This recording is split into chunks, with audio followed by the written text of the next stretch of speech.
Africa, good morning to you. I go by the name of Lady Nay, and today is the 24th of November, and it is a Tuesday, and I hope you choose yourself today. Hi, Thierry. Good morning, Naledi. A very good morning to all our viewers across the African continent. And indeed, a very brilliant festive season to all of you guys. It's only now that I realize that we're in the festive season. What do you imagine? Could you imagine?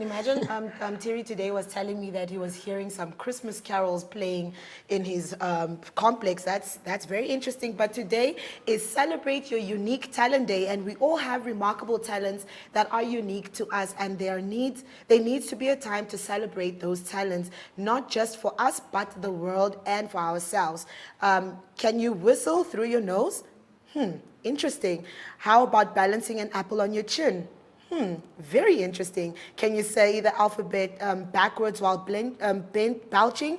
Well, it doesn't matter what your special talent is. Celebrate your unique talent. And today, we are going to show you the video insert.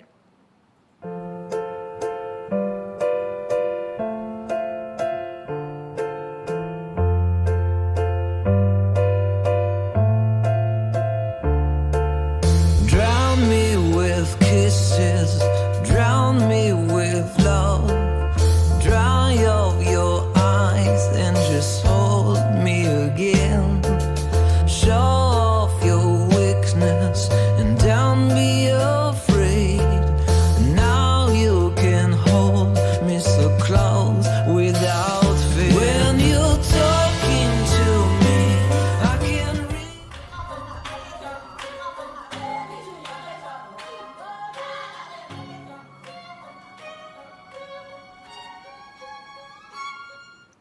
Well, welcome back once again. So much so about talents. No wonder what your talent is. Mine is certainly in talking. What's your talent, Naledi? My talent is being in front of the camera and behind the mic, my dear. But let us move on to our first story.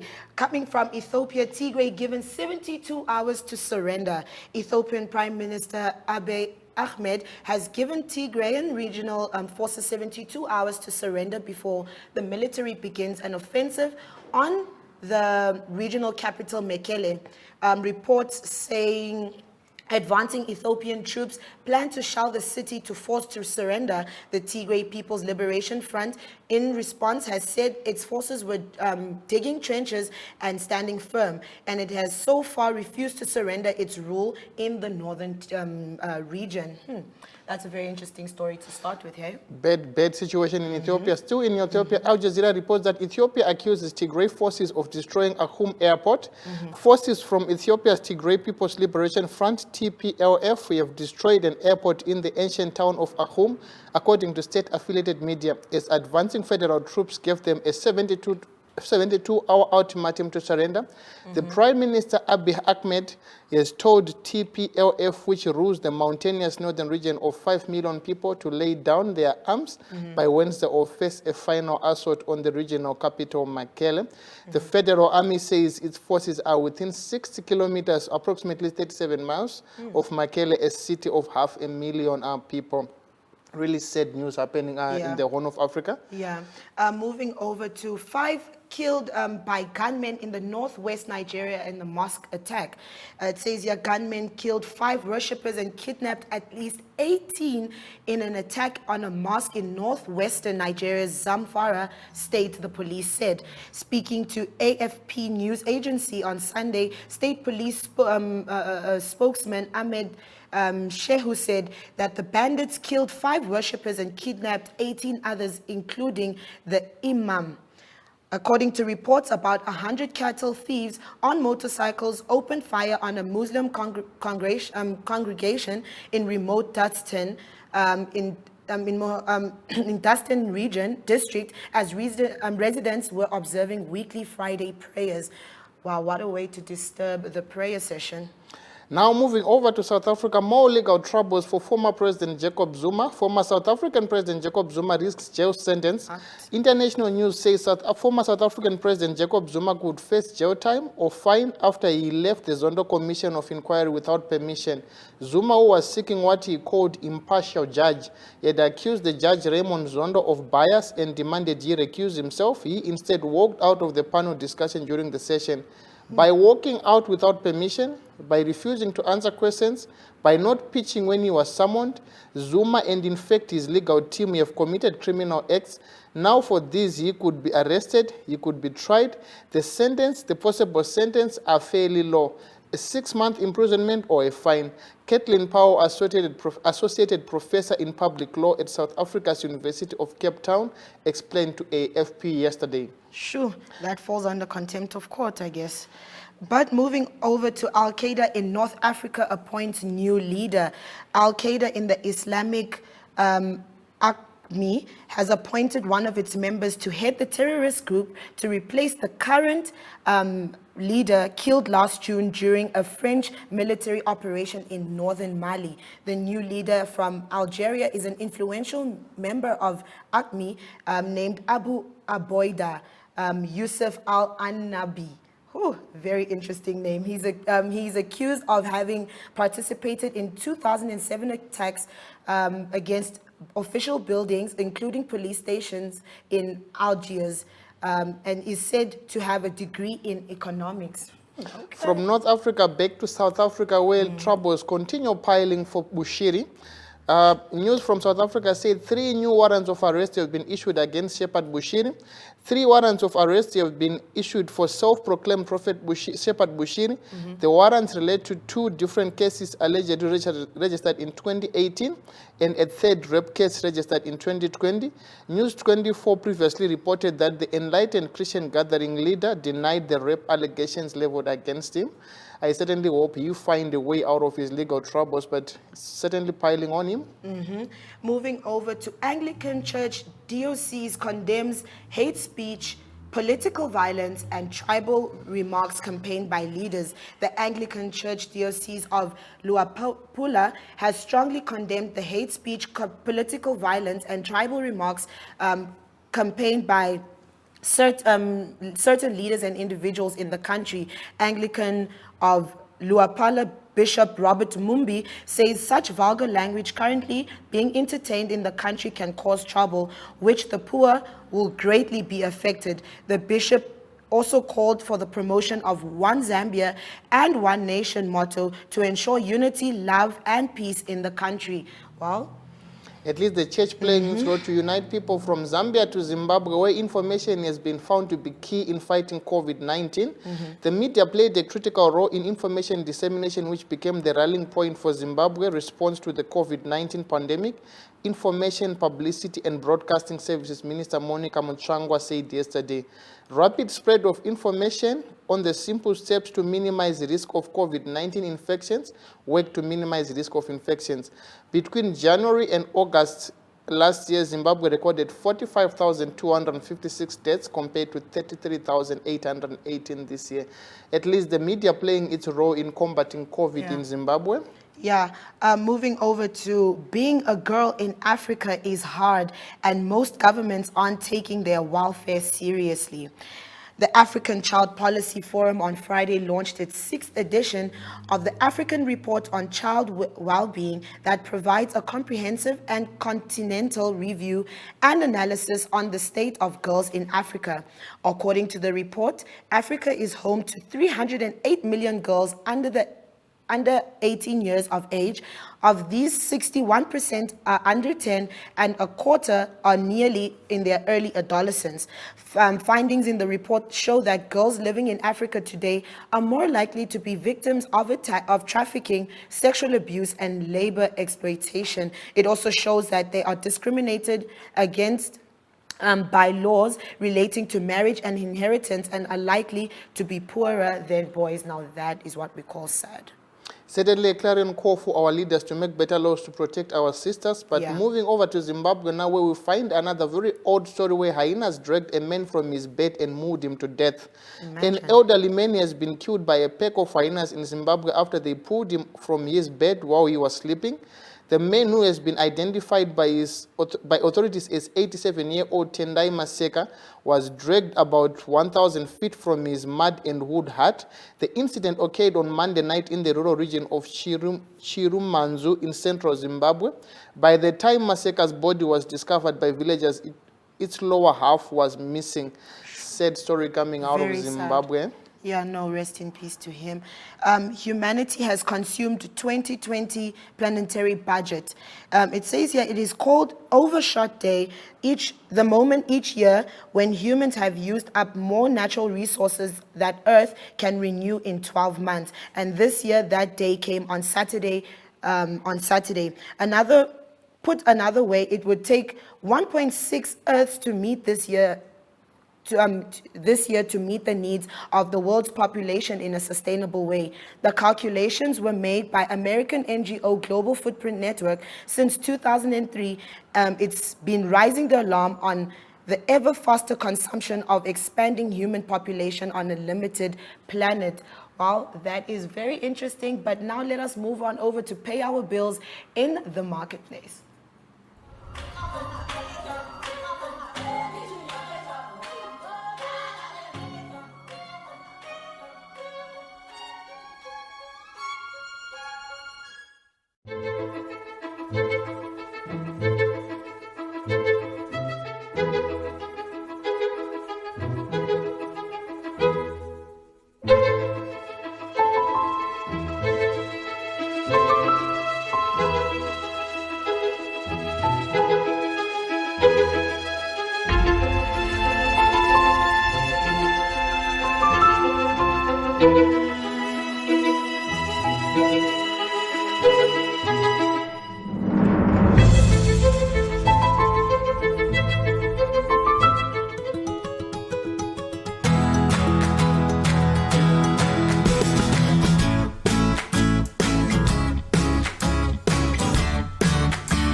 Welcome back to Africa Good Morning. And in studio today, we are joined by Dagmar Hoinsbein from the Namibian Network of the Cosmetics Industry. A very warm welcome to you.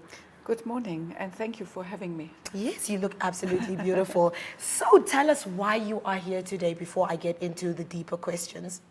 I'm representing the Namibian Network of the Cosmetics Industry, which is a network of really the health and beauty industry in Namibia, based on natural materials sourced and made in Namibia. Oh, okay. My first question is, Nancy is the acronym for Namibian Network of the Cosmetics Industry. Please tell us about why and when your society was established and your recent formalization. Our society was established as a loose network in 2017 because a lot of SMEs and people in the rural areas were longing for something that they can actually bring to the people, which is sourced from Namibia on natural basis, like, for example, marula oil or the marula juice or nara oil and so forth. And then we said, okay, this is a good idea. But then also with the support of the Ministry of Industrialization at the time and the GIZ, a growth strategy for the industry was formulated, and then later in 2017 we came together as a loose network and said, okay, let us first try out how this works, how we can cooperate, what do we need, whom do we need to approach? And then we were ready in 2020 to ask the minister, okay, give us the seal of accomplishment, please. And you got it. Yes. Look at that, look at that. What is your aim and who are your members? Our aim is to really grow the cosmetics made in Namibia brand, made in Namibia, by Namibian, locally sourced, naturally, a lot of social distancing, a lot of hygiene involved, and so forth. And then the goals that we are seeking is to make natural cosmetics a sustainable cosmetics and give it the image of, just because it's local, it is indeed lekker. Yes. Yes, local is lekker. That is a hashtag I'm definitely willing to stand for. I understand that more than 60% of your members are female-led, small and medium enterprises. What is your opinion, and what, in your opinion, makes this group, both women and SMEs, so dynamic? In fact, we are actually 90% plus women. Oh, 90% plus. Oh. I can count on one hand how many male-owned companies are in the Nancy network. And the small and medium woman dynamics is the common goal that comes with it, the common need for growing, the common need for helping each other, and then coming forward to say, okay, these are our accomplishments, this is what we celebrate, and this is what we bring to the market, and we package it in such a way that it is indeed something that can be represented. Yeah. So the common need is really to deal with the common problems at one platform instead of everybody mingling and trying to make it work for them, because together we are stronger. Yes, yes.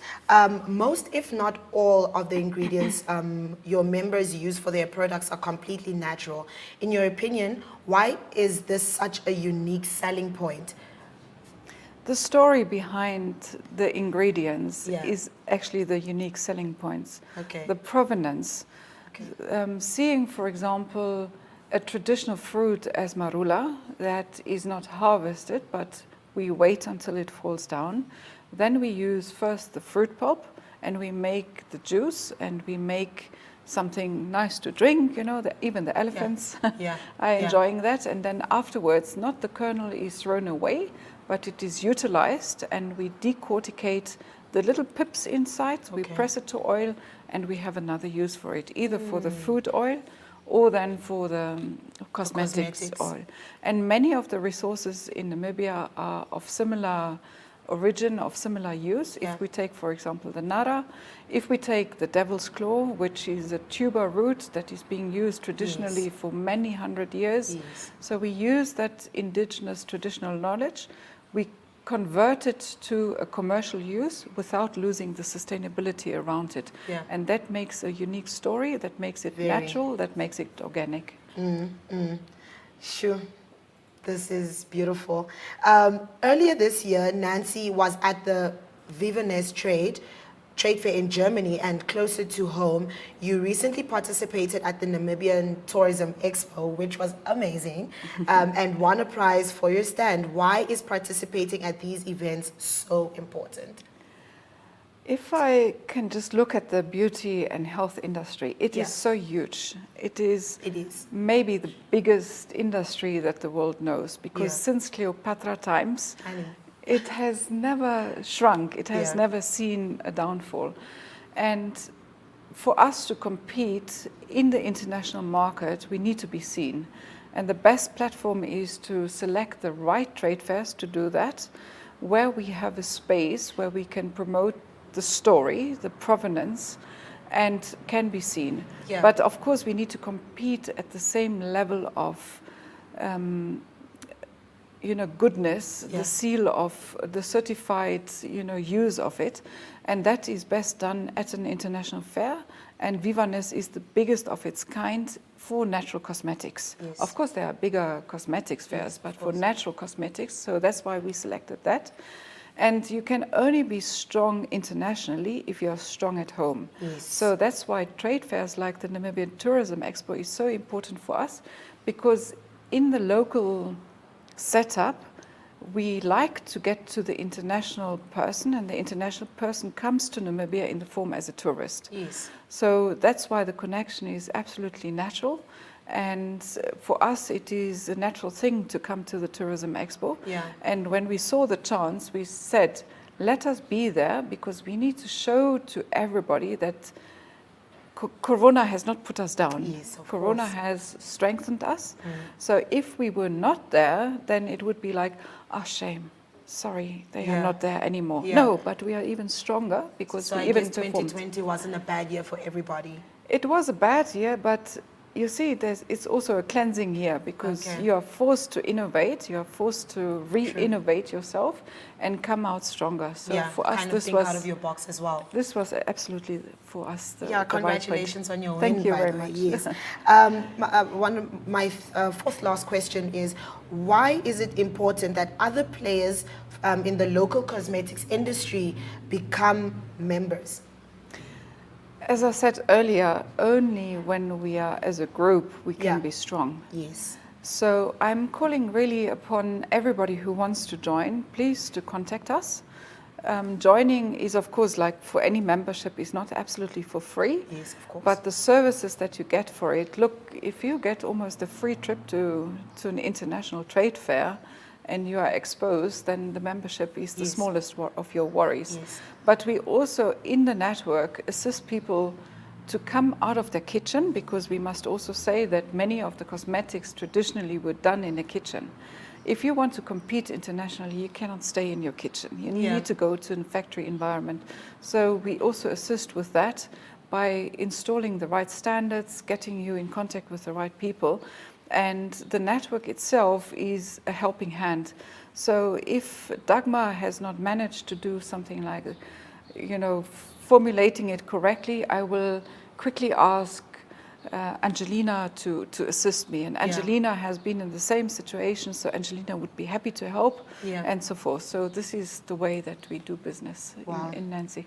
That is beautiful. The society is supported by government's growth at home policy. What does this entail, and why is this policy so important, especially for this industry? It started already with the strategy that we were assisted with back in 2015 already, actually, and then implementing step by step, and of course getting the policy support. Yeah. Because putting a product made in Namibia, which is not known even on the shelves, in a big retailer is not easy, because you need to get a vendor listing and so forth. So through the policy support and through also other institutions that have been assisting us, we got the packaging right, we got the barcodes right. Okay. We talked to our retailers and said, look, help us with this opportunity. Yeah. And it starts working. So it is almost like a snowball, growing bigger, and the bigger you grow, the faster you can roll. Yes, yes. Very true. Dagmar, my second last question is, in terms of distribution, where can I find your members' products? You can find, and I know I'm not supposed to name any of the retailers, right? Oh, okay. Well, that is okay. That is okay. We'll move on to our last question. Where can we find more information on Nancy, like your social media handles and your website and all of that, before we move on over to our marketplace? So when you look for more information, of course, we are on all the social media, Instagram, Facebook, Twitter. As Nancy. As Nancy. And the Nancy is not spelled with a Y, but Yes. it is spelled with an I, because it denotes industry. So Namibia, NA, network, N, cosmetics. Industry. Yes, industry Nancy, and then .biz. So, and the handles, you just look at Namibia Cosmetics in all the varieties that you can put it in, and you will find us there. No, thank you so much, Dagmar, for joining us. That was very insightful. I absolutely enjoyed that. I'll definitely be following your social media pages now. Definitely. Become a member. I am become a member. You actually didn't mention how much it is to join, but do send me an email and we'll put it up in our marketplace. Just 150 per month. Look at that, 150 per month, ladies. That is your Namibian cosmetics industry from Dagmar, how inspired. And now we're heading over to our marketplace. See you after the break. Thank you very much.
Well, welcome back from Maseru, Cape Town, Harare, Luanda, Abuja, Algiers, Cairo, or wherever you find yourself on the African continent today.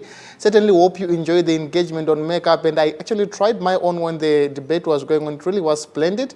But now, for the brief of weather, let's catch up with the weather stations and see how the African continent is today.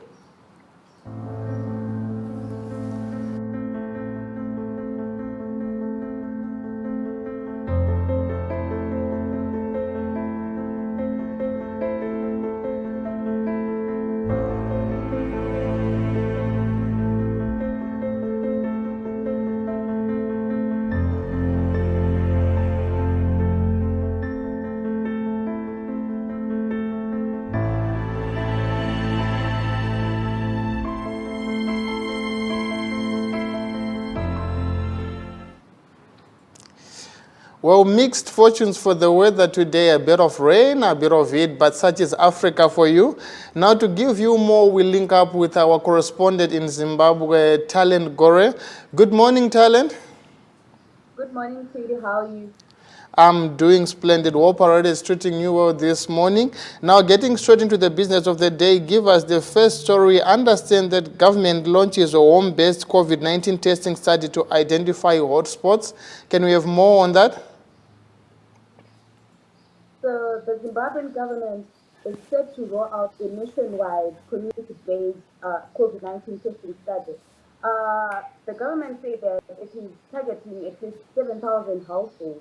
In each household, they're going to be testing one person such that they know where the COVID-19 hotspots are specifically.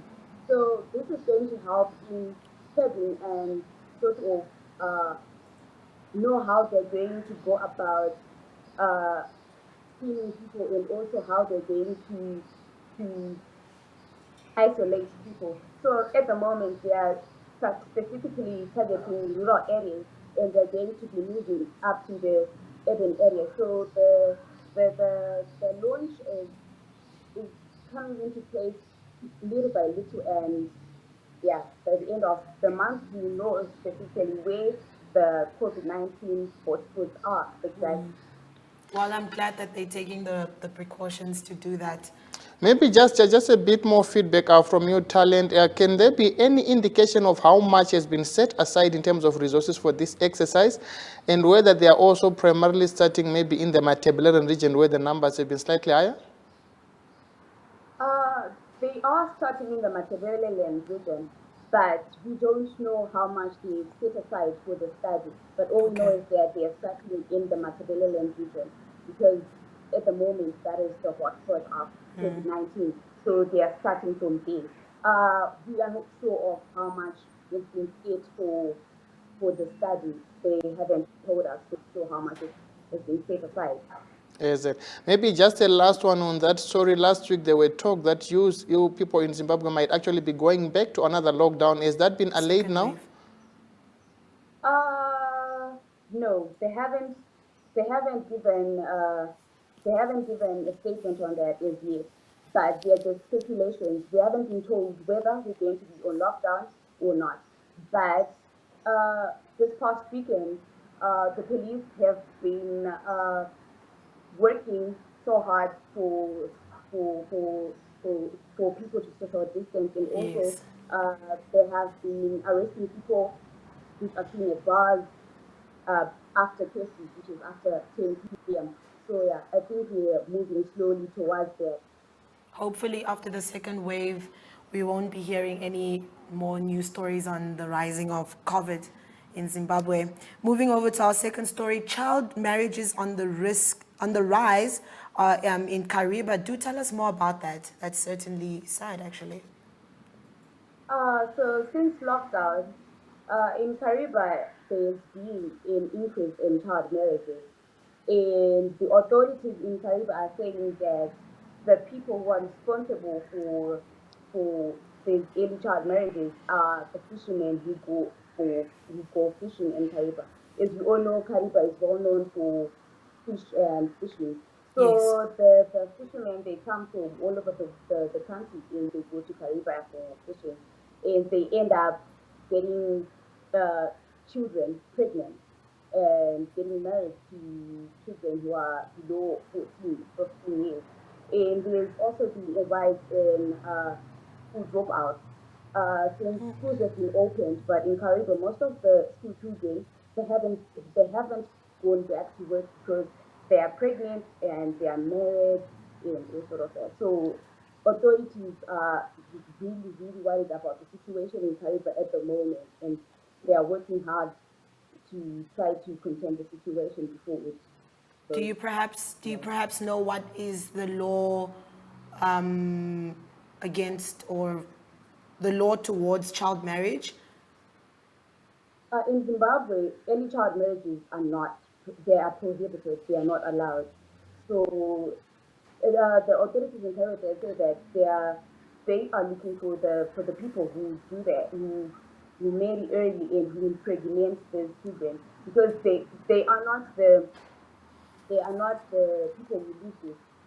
They come from other areas, other communities, Yes. and they go there for business and they end up impregnating children. And after that, they just leave.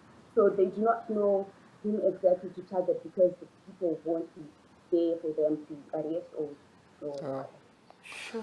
Okay, well, talent, when we're talking of 14-year-olds or below 14-year-olds, those are adolescents. So what does the law do? Has there been any arrest? Because ideally interpreted in the law, that should be statutory rape. Yes. Mhm. Yes, usually they do arrest the perpetrators of such because those are minors. They are not supposed to be in marriages or whatever. So if a person impregnates or if a person marries a child, that person will be arrested and will spend a very long time in jail. Okay. Absolutely, a very sad development happening in Zimbabwe, but maybe on to a bit more positive news. We understand that 6 new television stations have been given licenses in Zimbabwe, and Zimbabwe only had 1 television station since 1956. 56. Wow. Can you give us more on that? So since 1956, Zimbabwe had only one television service. But upon resuming office in 2018, the officials at the Ministry of Information, Publicity and Broadcasting Services pledged to license more television stations. So on Friday, 6 new free-to-air private television stations were given licenses and they are supposed to go live within the next 18 months. So if they do not go live within the next 18 months, they their licenses will be taken and given to other applicants. So there were 14 companies which applied for the licenses and only 16 were given them the licenses. This brings also the end of a 50-year monopoly, like the state broadcaster, ZBC. This is also good news in such a way that it's also going to create jobs. There's Yes. going to be creation, and also people are going to have a variety of television stations to get whatever they want, information that they might need, not only focus on one television station. So this is quite a positive story coming from Zimbabwe, as yeah. So we are Maybe, quite happy. Congratulations. yeah, maybe in terms of good news, just give us a bit more on the ownership of those television Yes. licenses, because there seemed to be outcry that these were government or ZANU-PF aligned owners that got the television stations, including the military. Is that true? Okay, so the Zim papers, which which has the Herald, the Chronicle, was also given a license. They have a television station which is called Zim Papers Television Network. And also there's one which is called Rusununguko Media, which is believed to be the military. And so there's just the media, which I don't know who the owner of that one is, but most of them they are said to be linked to the ZANU-PF government, most Is of it? them. So yeah. Yes. What is the feedback maybe from those that are so invested in freedom of the press? I mean, are they impressed with the move, or is probably just look at it maybe as window dressing? People have mixed feelings. Some are impressed, In summary, you're saying that it's going to be the same. The same content that we're getting from ZBC is the very same content that we're going to be getting from these new media outlets. And some are saying that there's going to be a difference somehow. So now we're just waiting and hoping to see that they might and they will be a change, and we won't be getting the same information and the same content that we were getting in or that we are getting from ZBC. Maybe just last but not least on that story talent, have you engaged other journalists or those that might look to be employed by these new television stations, and what is their feedback? For ZTN was broadcasting since, I don't know, but they were doing so on social media platforms. And you can tell that their content is not like what we get from ZBC. So we find that the reporters and journalists they're saying that the content that they're going to be creating and giving out is not the same as that of ZBC, and they're going to try by all means not to be some sort of monopolized by the government. So yeah, they're more private television stations. So, yeah. Thank you so much, Talent. You've been absolutely amazing today and you look absolutely gorgeous. Thank you so much for the stories that you've shared with us, and that was very interesting. But now we move on over to the marketplace. See you after the break.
Welcome back to Africa Good Morning. Our awesome community journalist from Windhoek Express, Yolanda Nell, recently reported on projects from the city of Windhoek, as well as some issues the council are faced with. This is Yolanda Nell. Good morning, Yolanda Nell. Good morning. How are you doing there? We are doing very well. You are currently speaking to Naledi and Thierry. Do tell us more about this adventure that you went on. So the City of Windhoek held the last council meeting for the year on the 12th of November, where a lot of projects was discussed. I reported on problems at Satansloch, where the City of Windhoek hasn't been able to lease the farm for 19 years due to illegal settlers on the farm. The hope that appointing a caretaker will now keep more settlers at bay. Another issue on the farm is that the current chief of the Kumanin indigenous community is allegedly allocating land to the people that actually belongs to the city. Another issue, another project of the city is the waste audit that they did last week from Monday to Friday. A total of 1,200 random wheelie bins were collected across Windhoek in an effort to see how Windhoek residents manage their waste. This will give municipality a clear indication if recycling is actually on our agenda or not. This will also help towards giving information to set up a waste reduction plan, education strategies, and awareness programs. Then Mayor Francina Kahungu ends her term as mayor today, together with the rest of the team, but they will remain in office until the new members assume their duties on the 2nd of December after tomorrow's elections. Okay. For her, it was a privilege and an honor to serve the city and its people. According to her, During the last 5 years, Council has continued with their programs on the provision of basic services such as potable water, sanitation, and electricity to the underserved communities of the city. Yeah. They also intensified works on their efforts to ensure that the residents have access to land and roofs over their heads. Then I conclude with the city's mobility project. In 2019, the city of Windhoek was chosen as the winner for the TUMI Global Urban Mobility Challenge. This transformative urban mobility initiative will see 70 students from the University of Namibia and the Namibian University of Science and Technology make use of bicycles. A total of 35 solar-powered bicycles and 35 conventional bicycles will be used. A 4-kilometer cycling infrastructure will be needed, and the cost for this is 1.1 million Namibian dollars. This will be funded by the GIZ. The cycling route was chosen to link the two campuses with the residential areas in the northwestern parts of the city. The aim of the project is not only to reduce transport costs, but to contribute to a safer environment and healthier lifestyle. During the council meeting 2 weeks ago, members had a lot of concerns regarding this project, with Councillor Ignatius Semba saying that the GIZ was solely responsible for the procurement of this project. To that, Council Member Paulus Emmanuel added that the tender to execute the procurement was also already advertised. This when Council has not even resolved whether or not to go ahead with the project. And that's all I have for you from the City Council. Thank you Indeed. so much. You've been an awesome community journalist for the Windhoek Express, and that was it from Yolanda Nell. Now we're heading over to our economic news. Are you ready? So from the Zimbabwean government has started the process of repossessing underutilized, vacant and abandoned farms to ensure that land is fully utilized. The Chronicle newspaper reported yesterday, citing a government minister. The paper quoted the Minister of Lands, Agriculture, Water and Rural Resettlement, Anxious Musuka, as saying that multiple farm owners will be left with one farm. Those underutilizing the land will lose the portion that is not being utilized, and that abandoned or vacant land will be repossessed. Zimbabwe currently imports grain to address a food deficit due to drought and failure to fully utilize farmland by some farmers who benefited from a land reform program. Lastly, the program, which began at the turn of the millennium, aimed at redistributing land from white-owned farms and estates, as well as state lands, to more than 150,000 black farmers under the so-called A1 and A2 models. Accountability and tightening up in Zimbabwe. Now we move over to South Africa and talk energy. South Africa's energy regulator, NESA, yesterday invited the public to comment on a government plan to procure new nuclear capacity to come online after 2030. If everything goes according to plan, the regulator could publish its decision in May next year, NESA spokesperson Charles Hlabela said. Recurring power outages caused by the breakdowns at utility Eskom's coal-fired power stations are one of the main obstacles to growth in South Africa. South Africa is the only operational nuclear power station in Africa, a 1,900 megawatt facility near Cape Town that was built under apartheid and is run by Eskom. 3 years ago, activists blocked a massive 9,600 megawatt nuclear expansion project under former President Jacob Zuma that some believed was a conduit for corruption. Zuma denied the project was corrupt. That was news from South Africa. Moving over to Kenya. Kenya is discussing a $2.3 billion lending program with the International Monetary Fund for budgetary support, the finance ministry said yesterday. The East African nation hopes to secure an initial of $725 million from the fund in the first half of next year. For nearly 2 years now, Kenya has abandoned expensive commercial debt to cut back on ballooning repayments, while revenue collection has been squeezed by the pandemic. Lastly, as a part of that strategy, secured about $1 billion in May in the second ever such direct lending for the budget from the World Bank after the first was processed last year. Another loan from the World Bank is also under discussion. And that is it from our economic news. Now we move on to our economic indicators.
Now, you know, here we are all about getting the summer body because it's already festive season. We can't be looking shabby this December, okay, Thierry? So let us head on over to Jeannie out the bottle with the Fitness Flex Minute. Africa, good morning and welcome to Flex in a Minute. Okay, so for this one, we're going to stretch our neck. So you guys get those nights where you don't sleep too well and your neck is really sore. Happens to me quite often. So we're just going to move side to side. So with this one, you're just going to look straight to where you are obviously turning your head to. So you don't want to tilt your head anyway, you just look to the side. Okay, and you're just going to move this. You can keep looking to one side for a few seconds, and then look to the other side for a few seconds as well. Now we're going to go into a up and down nod. So you're just going to nod your head, okay? So with this one, you're just not going to nod like, yeah, whatever. You really want to go into the stretch and feel it. So when you go down, when you look to the ground, you really want to feel it into the back neck right there. And then you're going to go into the side neck stretch where you're stretching your side here and you're just bending your head. And you can use your arm just to get a deeper stretch, but don't go breaking your neck, guys, and go too uncomfortable. You still want to keep your posture straight, so you want to have a straight back all the time. You don't want to move your back, you don't want to compromise your posture. Okay, so you just stretch this one. Now we're going to go into the forward stretch here. So what you can do with this, you can literally have your hands on the back of your neck and have it to the front as well. Bring your neck down a bit and you just feel the stretch. Okay, you want to feel this really nicely into your neck. So if you still want to go into another one, you can always repeat that whole set again and just stretch where you need to. So, but obviously you can also go into this neck twist right here. Go into your neck twist and then you move anti-clockwise and clockwise. So always remember, guys, you want your back straight. You don't want to compromise that posture in any way. And then there you guys have it. That was our quick neck stretch if you had a bad night's sleep. But I'll see you guys in the next flex in a minute.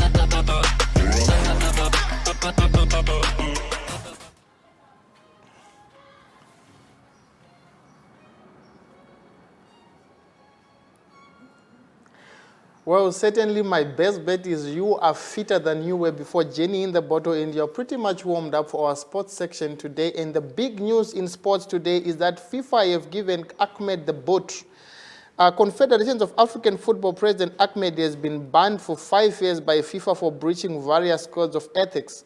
The 60-year-old vice president of world governing body FIFA has been found to have breached codes relating to duty of loyalty, offering and accepting gifts, abuse of positions, and misappropriation of funds. FIFA, in a statement, said the investigations into Mr. Ahmed's conduct from 2017 to 2019 concerned various CAF-related governance issues, including the organization and financing of Umran pilgrimage to Mecca, his involvement in CAF's dealing with sports equipment company, tactical steel, and other activities. So much so happening for Ahmed. That's a developing story coming from FIFA. Let's see how it pans out. Then coming over back to Africa again with a big story from Uganda. Ugandan on finalist of World Athletics Awards. Reports from BBC say that Ugandan long distance star Joshua Cheptegei has been named on the final shortlist of Male Athlete of the Year award. Sports governing body World Athletics reduced the nominees from 10 to 5 on Monday.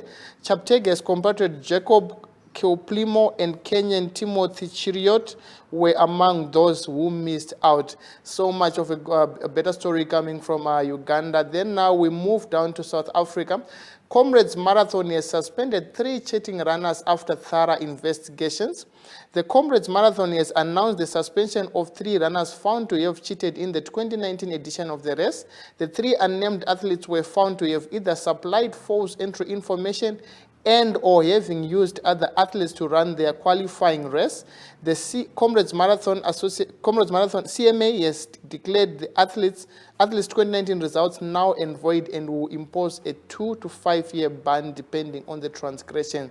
That was so much from the Comrades Marathon. Not so camaraderie behavior from those 3, but give us our last story, Naledi. Our last story is Rwanda on Black Lives Matter. It was a team decision not to kneel. It says here, Proteas fast bowler Kagiso Rabanda says it's a team decision not to kneel for the Black Lives Matter ahead of the England series. Rabada, however, has stressed that the campaign remains very important. The Proteas will instead wear black armbands in support to fight against the gender-based violence and to mourn the victims of COVID-19. But that was our sports stories, and now we head on over to our marketplace. And if you did miss it, if you didn't catch the fattest worm in the early morning, Thierry will be coming to you live with the news headlines.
And in your news headlines today? Indeed, a rundown of our news today. We started over in Ethiopia, where the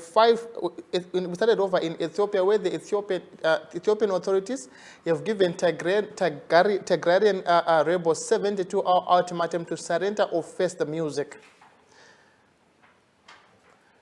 Still in Ethiopia, Ethiopia has accused Tigrayan forces of destroying Ahum airport. Authorities in Ethiopia have accused rebels in that country of destroying public infrastructure. Five people have been killed by gunmen in northwest Nigerian mosque attack, police have said. Former South African President Jacob Zuma in trouble once again with the law after walking out of the Zondo Commission. And that brings us to the end of today. That was an amazing show, Tiri. I enjoyed it. And how are you feeling? I enjoyed it as much as you did, and that exactly is our story, And we are sticking to it.